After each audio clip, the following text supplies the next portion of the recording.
नमस्कार, शुभ प्रभातम। सबैलाई शुभ प्रभातम टक्राएँ। मेरो एउटा सानो जिज्ञासा थियो, यो संसारमा अज्ञानी व्यक्ति भनेर कसलाई भनिन्छ भन्ने मेरो जिज्ञासा थियो। खोज्दै जाँदा भागवत गीताको 2 अध्यायको 19औं श्लोकमा मैले प्राप्त गरेँ। यो कुरा यहाँ समक्ष राख्ने अनुमति चाहे। यो विषयमा भगवान् श्रीकृष्ण भन्नुहुन्छ, एनं वेति हन्तारं यचैनं हन्यते हतम् उभौ न बिजानीयो नायं हन्ति न हन्यते।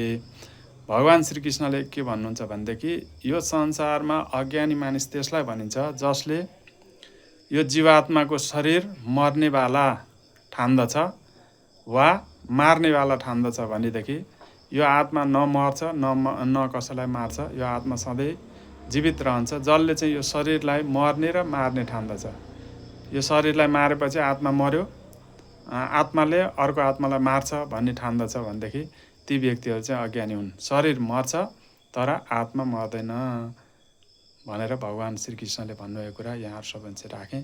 हस्त, धन्यवाद।